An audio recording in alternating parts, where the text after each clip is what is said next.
Ricardo Sevilla, el maestro Ricardo Sevilla, quien también estuvo ahí. Nadie le contó, él lo vio con sus propios ojos. Él pudo constatar este sentimiento de que el presidente se queda en el corazón de millones de mexicanos, le duela a quien le duela, le pese a quien le pese. El maestro Ricardo Sevilla, periodista de larga trayectoria, columnista, escritor, fundador de su espacio en YouTube, Los Datos Duros, y el terror de la fachiza en la X, antes Twitter.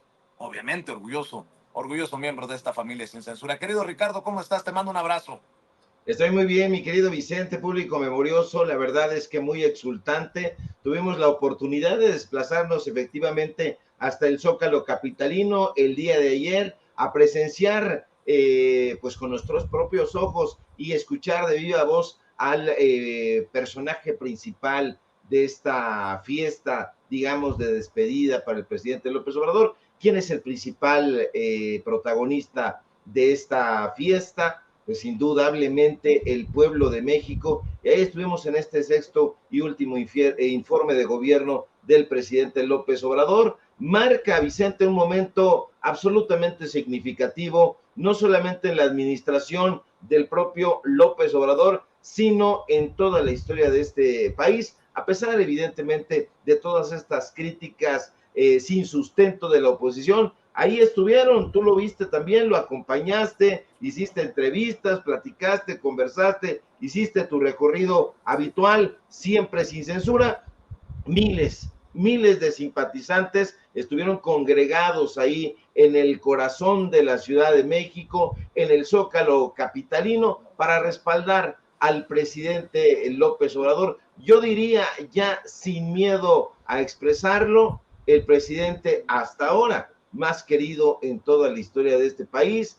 Frases emotivas a cada paso. El presidente López Obrador, nos dijeron también, hay un grupo de mujeres, no se va, se queda siempre en nuestros corazones. Y bueno, pues un evento indudablemente cargado de nostalgia. No se ve como un cierre de ciclo político, sino también como la cúspide de un movimiento social que ha resonado en la vida política de nuestro país. Y bueno, pues ahí los datos duros al calce, evidentemente, el presidente López Obrador destaca logros que los ha tenido en muchísimas áreas, como la reducción de delitos federales que disminuyeron en un 24.8%, incluyendo un 18% en homicidios dolosos, un 29.5% en robos. En fin, enfatiza el presidente de la República la importancia que indudablemente han tenido los programas sociales que se han implementado, a riesgo de que se los quiera robar Vicente Fox y otros desubicados, se han implementado durante su gobierno.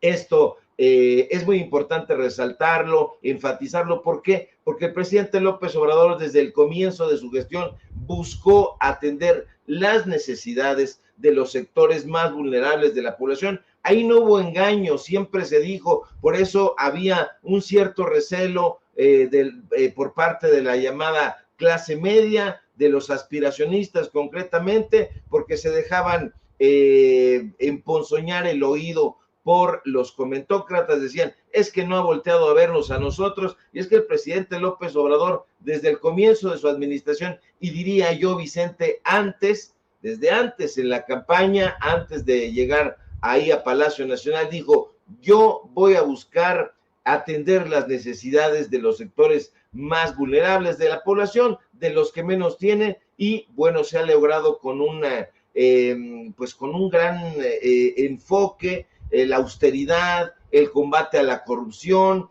y bueno, pues una serie de palabras que nos fueron diciendo a lo largo del camino. Por aquí, por allá, se sintió la celebración. Es un estilo de gobernar, Vicente, muy particular, que ha buscado conectar en todo momento con el pueblo, y es lo que le ha reprochado la derecha, que no ha querido conectar con esas élites. Y es que las élites no querían ayudar al pueblo, ellos querían ayudarse a sí mismos, y la respuesta del pueblo pues ha sido contundente. Se ve, se siente esta emoción, este apoyo, refleja la profunda conexión del presidente que ha logrado cultivar a lo largo de todo este tiempo. y bueno, pues a mí me dio muchas cosas, me llenaron de emoción, pero una de ellas, escuchar al presidente López Obrador lanzarle una suerte de saludo, de porra, dirían algunos,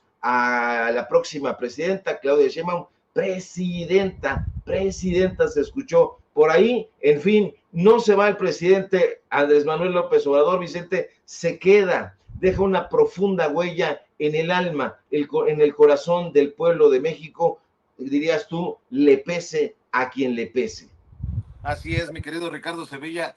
Hago un paréntesis para pedirle a la gente que nos está viendo que no se vayan para ningún lado. En unos minutos se va a enlazar Mike Vigil, exagente de operaciones, perdón, exdirector de operaciones internacionales de la DEA, exagente de la DEA con gran conocimiento en la relación México-Estados Unidos, que nos va a conceder entrevista exclusiva. Y a mediodía, tengo entendido, se enlazará Gerardo Fernández Noroña, el flamante presidente de la mesa directiva del Senado de la República. Mi querido Ricardo, estoy muy preocupado. Ayer salieron a marchar estudiantes muy golpeados por la vida, ¿eh? Yo pensé que los jóvenes eran los que se iban a tomar las calles ahí en el Ángel de la Independencia para protestar contra el intento de reforma al Poder Judicial, pero vi a gente muy golpeada, como arrastrados por terracería. Mira nada más, creo que este se llama Guadalupe y se apellida Acosta Naranjo. También vimos por ahí a uno que se llama Lorenzo Córdoba, a otro que los compañeros de clase le dicen el saco de pus, a una señora a la que le dan carrilla en la secundaria y le dicen margarinflas, a otra que afortunadamente no hizo lo que vimos que hizo en el jardín de niños y se puso una botarga de dinosaurio. ¿Quién más andaba por ahí? Mira nada más. El que le dicen patitas de molcajete en la primaria. Mi querido Ricardo Sevilla, qué pinche vacilada esto de que los estudiantes solitos salieron a marchar contra la reforma al Poder Judicial.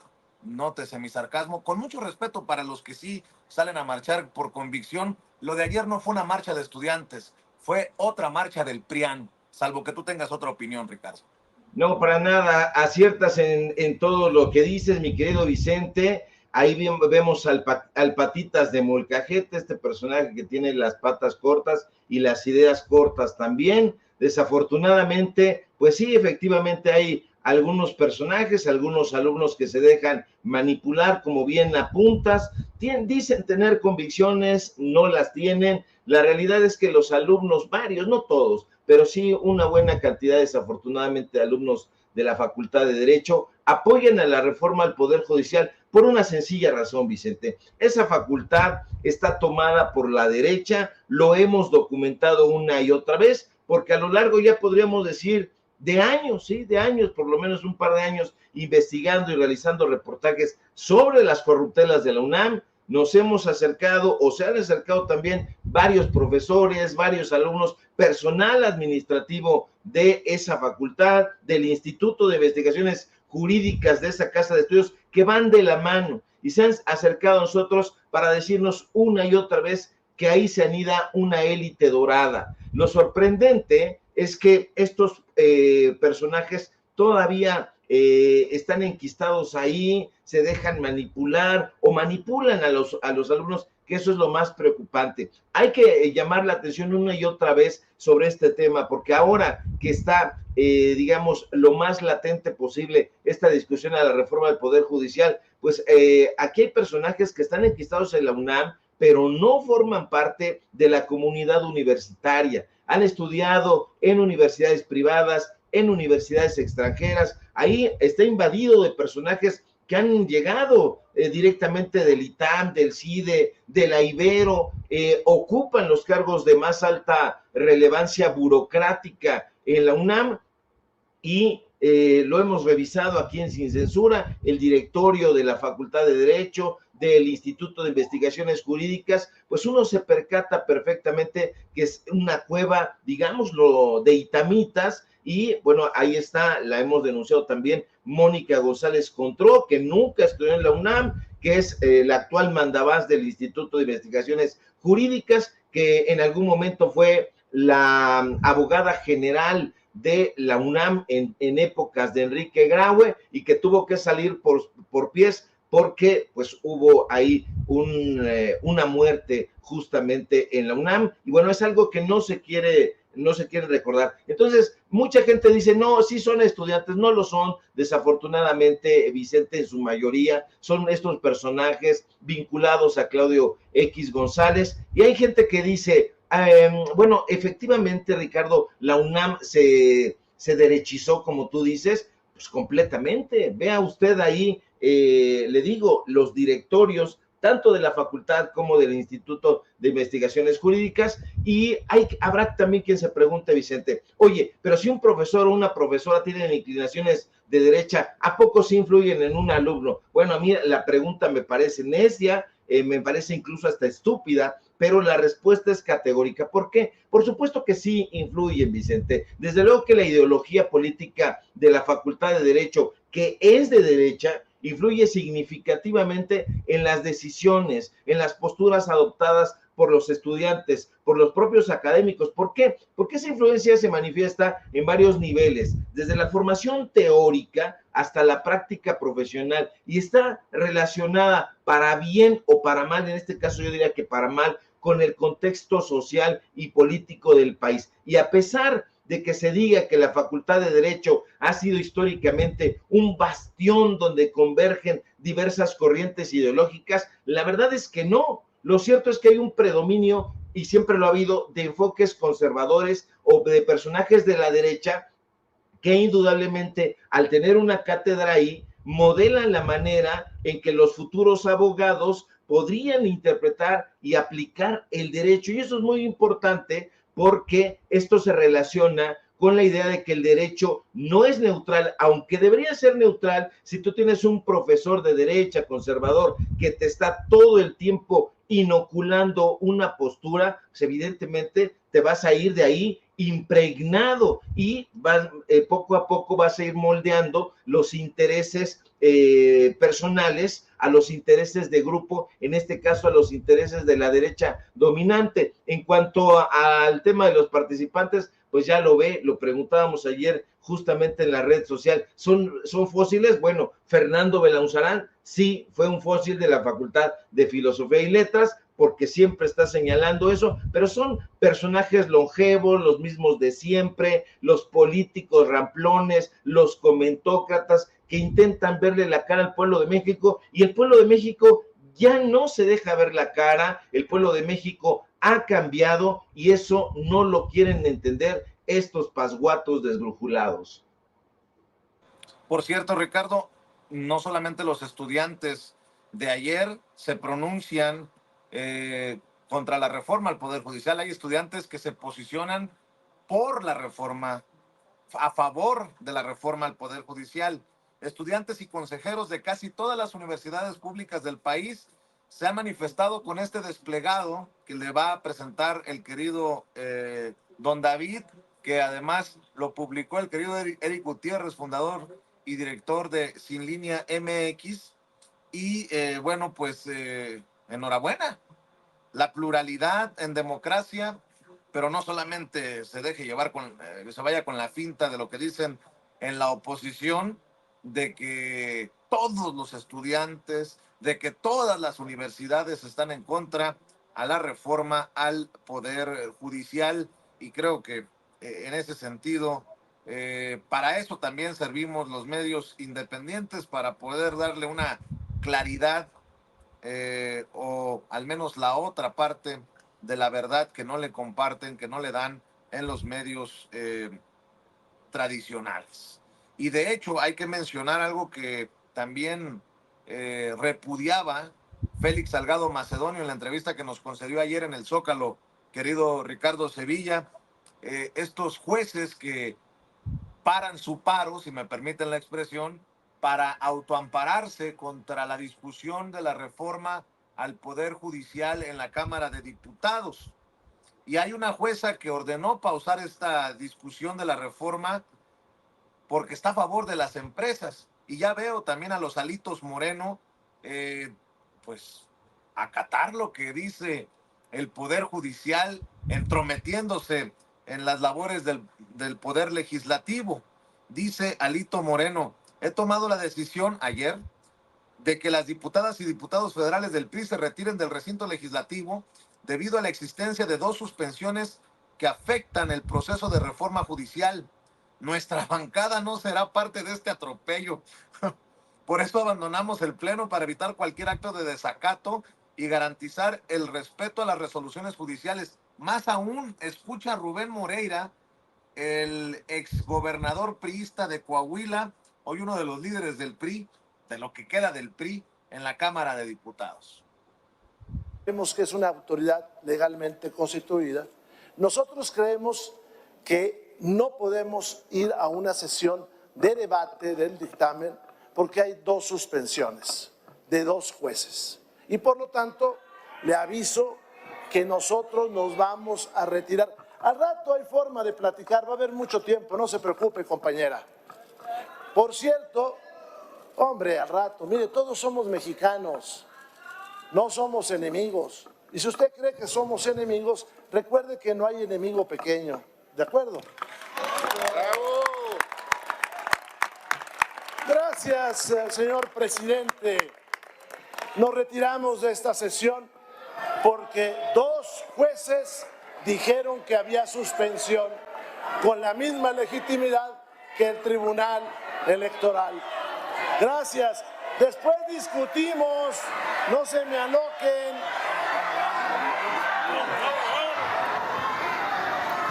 Gracias, diputado Moreira. Chale, mi querido Ricardo Sevilla, yo pensé que los payasos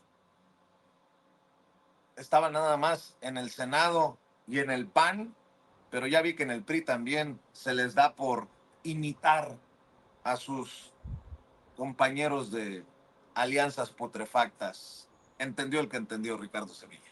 Sí, desafortunadamente es un payaso tétrico, es un payaso siniestro, espeluznante, porque solamente escucharlo decir, he tomado la decisión, o sea, es una decisión unilateral. Este personaje toma la decisión por todos los diputados de la bancada del PRI. Esto es sumamente preocupante, esto tiene que trascender, porque yo no veo de ninguna manera que un solo personaje pueda tomar la decisión por toda una bancada. Entonces no hay independencia, no piensan ellos de manera individual. Es muy preocupante, y todo esto tiene que ver con efectivamente el poder judicial. Este fin de semana, como bien apuntas, intentan madrugar al pueblo de México con esa mala entraña que tienen. Vuelve el Poder Judicial a hacer de las suyas, le ponen un puntapié a la justicia y a la democracia, y como no solo controlan desafortunadamente la Suprema Corte de Justicia de la Nación y el Consejo de la Judicatura Federal, sino también, hay que decirlo, los juzgados de distrito, estos juzgadores logran suspender la discusión legislativa en torno a la reforma judicial. Y es que, como usted seguramente ya sabe, 2 juzgadores federales otorgan suspensiones que impiden por tiempo indefinido que la Cámara de Diputados apruebe este dictamen que reformaría al Poder Judicial. Ahora bien, esta primera suspensión fue concedida por una jueza. Esta jueza, y hay que ponerle la lupa, se llama Marta Eugenia Magaña López. La segunda fue concedida por el juez Felipe Consuelo Soto. Él es juzgador del distrito con sede en Chiapas. En fin, hay que hablar sobre Marta Eugenia Magaña, Vicente, porque ella es una fan de Norma Piña, y eso ya de entrada debe alertarnos. Pero en segundo lugar, esta juzgadora, aunque presume haber hecho una carrera judicial, lo cierto es que desde que comenzó sus labores en ese Poder Judicial, lo hizo a través de un tío, de un tío que trabajaba como secretario en juzgados de distrito. Ella era bailarina de danza y deja el baile para dedicarse a juzgar. Yo no lo digo, lo dice ella misma, y le vamos a presentar rápidamente este audio para que la escuche usted nada más decir lo que le acabo de contar. A ver si me lo puede poner mi querido don David. Bueno, a mí me pasó algo curioso. Yo desde que decidí qué quería estudiar, yo siempre dije que quería ser jueza. No, yo no tuve como otra idea, siempre tenía muy claro lo que quería hacer. Y aquí un poquito va ese tema de, yo tenía en aquel tiempo un tío, hermano de mi mamá, que trabajaba en juzgados de distrito. Y a mí me gustaba mucho verlo llegar con expedientes. Yo platicaba mucho con él y me gustaba mucho la forma en que quizás él se pronunciaba, se dirigía. Y yo decía, yo quiero ser, él era secretario en ese momento, yo decía, yo quiero ser jueza. Entonces fue algo que yo siempre tuve latente, digo, a la par, te soy sincera también, hice deporte, yo era bailarina de danza clásica. Entonces esa era mi lucha entre mis dos, quizás sueños, y en algún momento pues tuve que dejar uno para seguir construyendo el otro, ¿no? Entonces así fue como en mi caso sucedió. Pues así fue en su caso como sucedió, efectivamente, deja la danza, deja el baile y se dedica a juzgar. Está muy bien que ella haya bailado danza clásica. Lo que me parece a mí muy digno de analizar es que Marta Eugenia Magaña López siempre ha estado envuelta en la polémica. No se ha investigado lo suficiente, hay que hacerlo, porque debo contarle a usted que cuando llega a Morelos, esta juzgadora de inmediato se pone al servicio del empresariado, y se lo digo y se lo platico con datos duros. En abril de 2022, no los morenistas, sino los propios panistas, que ahora la apoyan y se desgarran las vestiduras a favor de ella, dijeron que Marta Eugenia Magaña tenía un enorme desconocimiento de la situación económica por la que atravesaba el ayuntamiento de Cuernavaca. Lo dijeron los panistas. Y es que en ese momento, Vicente, la jueza Magaña resolvió favorecer a una empresa llamada PASA. Y es que Marta Eugenia Magaña en ese momento dicta una sentencia para pagar en un plazo no mayor de 48 horas más de 37 millones de pesos, y la restitución, porque se la habían quitado, del servicio de recolección de basura a esa empresa. La crítica que se le hizo fue que no consideró las repercusiones sociales y financieras del municipio. Le valió un cacahuate. El propio José Luis Uriostegui Salgado, a lo mejor lo recordará la gente que vive allá en Morelos, responsabilizó de cualquier emergencia sanitaria a la jueza Magaña. ¿Por qué? Le digo que le iba a recordar, porque él era el presidente municipal. Y mire que José Luis Uriostegui es panista y sus señalamientos no estaban insustentados, digámoslo así. ¿Por qué? Porque antes de haber sido Procurador General de Justicia del Estado de Morelos, este panista fue juez penal de primera instancia en el primer distrito judicial del estado de Morelos. Así que a la jueza, que hoy es la heroína de la derecha, no le importó ni le ha importado que la ciudad de Cuernavaca padezca ni contingencias de insalubridad ni de mala imagen por tener montones de basura en la calle, y tampoco le importó hacerle manita de puerco al municipio. ¿Por qué? Porque lo que a la juzgadora le importaba en ese momento era que el gobierno municipal le pagara a la empresa los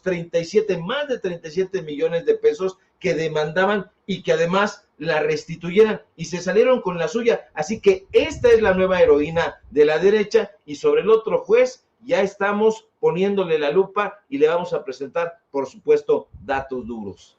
Mi querido Ricardo, ¿por qué no cerramos invitando a la audiencia de Sin Censura precisamente a tus trincheras independientes para que amor con amor se pague, maestro?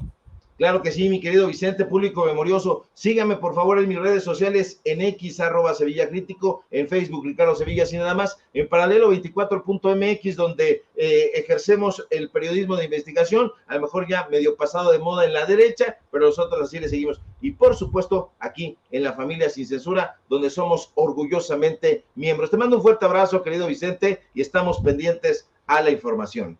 Claro que sí, te mando un abrazo, querido Ricardo, el maestro Ricardo Sevilla, hablando con nosotros sin censura.